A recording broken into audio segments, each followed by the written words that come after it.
There is a hole in the ground in South Dakota, about the width of a dinner plate, and it breathes. Stand over it on a day when the weather is changing and you will feel wind coming out of solid rock, sometimes strong enough to lift a hat off your head. On other days, it reverses, and the same hole pulls air down into the earth hard enough to hear. That opening is the only natural entrance to a cave system that runs for more than 160 miles underground, one of the longest cave systems on the planet. And by measuring exactly how much air moves through that one small hole, scientists have calculated that what has been mapped so far, all 160 plus miles of it, may be no more than about 10% of what is actually down there. The Lakota have a name for this place, Maka Oniye. The earth is breathing. And according to Lakota tradition, this is not simply a cave. It is where their nation was born. Not metaphorically, physically. This is the hole their ancestors came out of.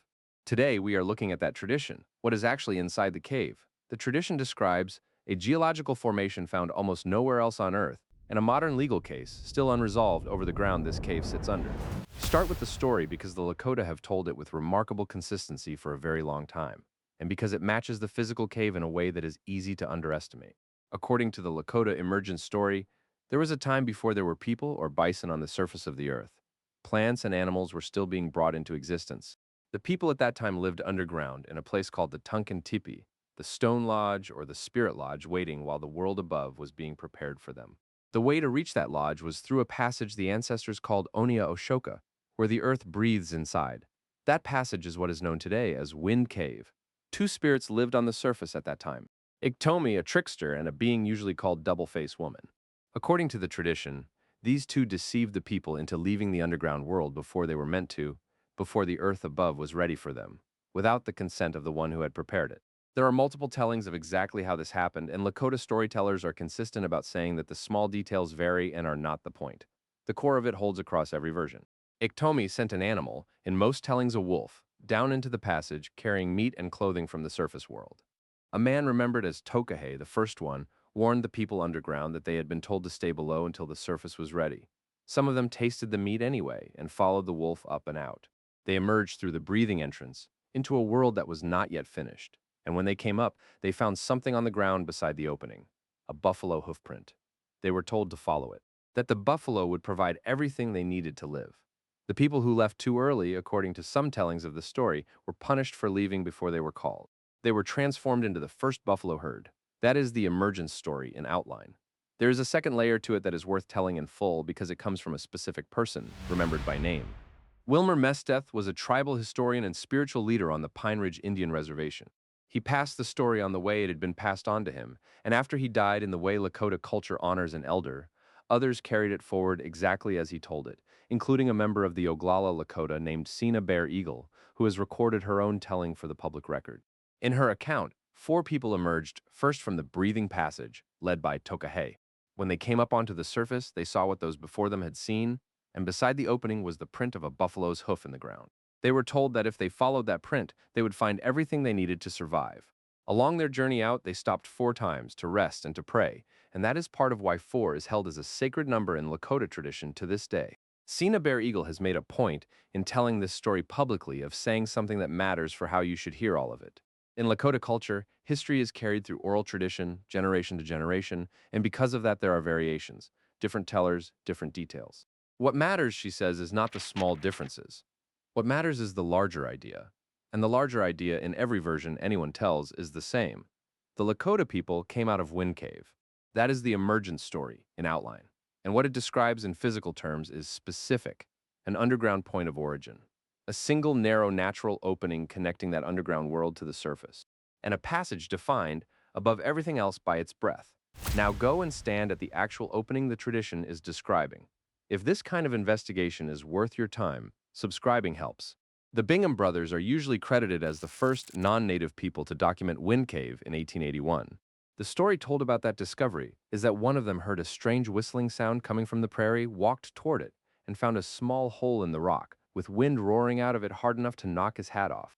He is said to have gone to get someone to see it and came back to find the wind had reversed, and the cave was now inhaling. That is not folklore layered on afterward. That is measured, documented behavior of the cave, consistent with what modern instruments record today. Wind cave is what geologists call a barometric cave. It has essentially one significant natural opening to the surface, and the volume of air trapped inside is enormous. When outside air pressure rises, the outside air is effectively heavier, and it pushes into the cave to equalize. When outside pressure drops, the cave exhales to match it.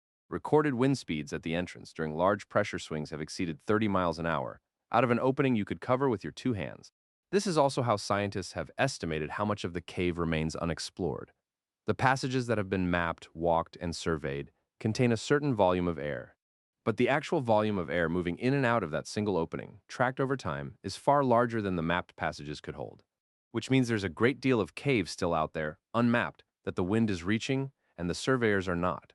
Current estimates put the known mapped cave at around 160 miles. Current estimates of how much of the total system that represents run as low as 10%. So somewhere under that stretch of South Dakota prairie, there is roughly 9 times more cave than anyone has ever walked through. Now, the formation inside it that nobody can fully account for, Wind Cave, is famous, among geologists specifically, for something called boxwork. It is a genuinely rare structure. Thin blades of calcite, sometimes no thicker than a 16th of an inch, projecting out from the cave walls and ceiling and intersecting each other at odd angles, forming a honeycomb of small open boxes across almost every surface. It is not made the way most cave formations are made. Stalactites and stalagmites form from water dripping slowly over thousands of years, depositing mineral layer by layer, hanging or building upward. Boxwork does not work that way. And in fact, one of the more striking things about Wind Cave to anyone who has toured other caves is what is largely missing. There are comparatively few of the classic dripping formations most people picture when they think of a cave. That absence has its own explanation, and it connects directly to how Wind Cave was made in the first place. Most caves are carved by water seeping down from the surface, dissolving rock as it goes, the same slow process that eventually builds stalactites from the mineral it carries. Wind Cave formed differently through a process geologists call hypogenic speleogenesis, in which acidic water rose up from below rather than seeping down from above, dissolving the limestone from underneath over an enormous span of time. That different origin, combined with generally drier conditions through much of the cave today, is why the classic dripstone formations never had much chance to develop here the way they have elsewhere. What did develop, and develop almost nowhere else on the comparable scale, is boxwork. The generally accepted account is that long before the cave itself existed, the surrounding limestone and dolomite developed networks of tiny fractures. Mineral-rich water moved through those fractures and left behind calcite, harder and more resistant than the rock around it. Later, over a very long time, water carrying hydrogen sulfide and sulfuric acid dissolved and carried away the softer surrounding bedrock, leaving the harder calcite veins standing exposed on their own, as thin blades in open space. The rock that held them in place is simply gone. What is left is the mineral skeleton of a structure that no longer exists.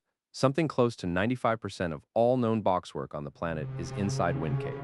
Not most of the best examples, nearly all of it, everywhere on Earth in one cave. And the National Park Service's own published material is direct about the honest state of the science. The exact sequence and conditions that produced boxwork at this concentration, in this cave, and almost nowhere else, remains one of the central open questions in the cave's geology.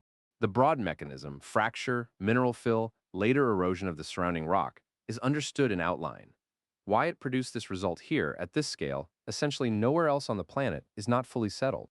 So hold those two things together for a moment.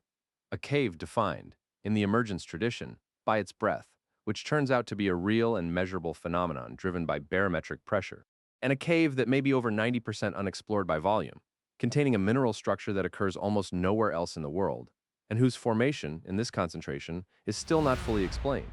None of that proves the emergence story happened as told. That is not how oral tradition and geology relate to each other, and this channel is not going to pretend otherwise. What it does mean is that the tradition is describing a real, specific, physically unusual place, in terms that match what is actually there, and that this correspondence was documented in language and ceremony centuries before anyone had barometric instruments or a way to measure boxwork. There is a piece of the modern history of this cave that belongs in this story too, because leaving it out would be dishonest about what actually happened to the place the tradition described. The Black Hills, the Lakota name for them is Paha Sapa, were recognized as Lakota territory, set apart for their exclusive use and occupation, under the Fort Laramie Treaty of 1868. The treaty's own language promised the land for the absolute and undisturbed use of the people it named. Wind Cave sits inside that territory. In 1874, an expedition led by George Armstrong Custer entered the Black Hills, ostensibly to survey a route for a fort, and confirmed the presence of gold at French Creek. The find was publicized quickly, and within a year prospectors were pouring into land the United States government had, by its own treaty, no legal claim to. A second strike at Deadwood Gulch the following year accelerated the rush further. The United States did not enforce the treaty against the miners flooding onto Lakota land. Instead, following the Great Sioux War that this encroachment helped provoke, the government moved to take the land itself by force and by legislation. By 1877, the Lakota had been formally removed from the Black Hills. In 1980, more than a century later, the case reached the United States Supreme Court. In United States versus Sioux Nation of Indians, the court ruled 8-1 that the taking of the Black Hills had been unconstitutional, a seizure without just compensation, in direct violation of the 1868 treaty. The opinion described it, in the court's own words, as about as ripe and rank a case of dishonorable dealing as will ever be found in American history. The court ordered payment.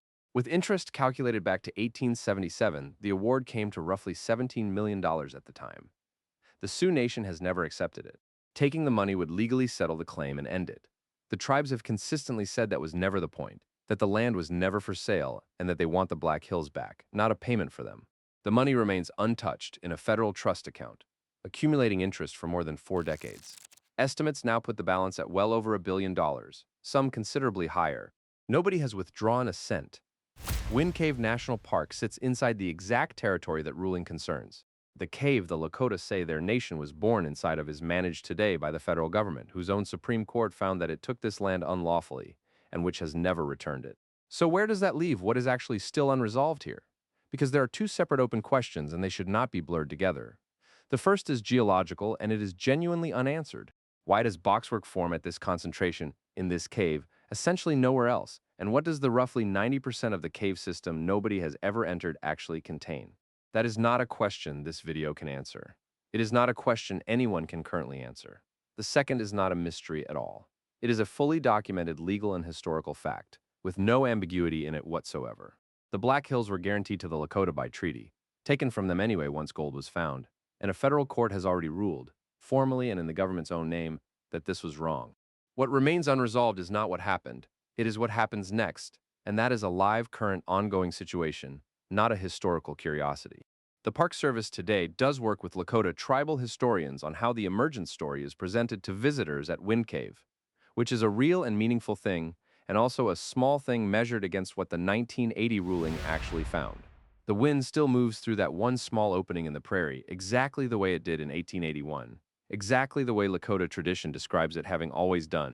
Air rushing in when the pressure rises outside, air rushing out when it falls. A breath that has been going on by any reasonable geological estimate for longer than there have been people anywhere on this continent to notice it. Somewhere below that breathing hole in the ground is a cave system 9 times larger than the part anyone has mapped, holding a mineral formation almost nowhere else on Earth has produced, that nobody has fully explained. And above it, laid out across the surface of the Black Hills, is a piece of paper from 1868, a mountain of gold that was found 7 years later, a Supreme Court ruling from 1980 that has still not been resolved, and a bank account that has sat untouched for over 40 years because the people it belongs to do not want the money. They want the hole in the ground back.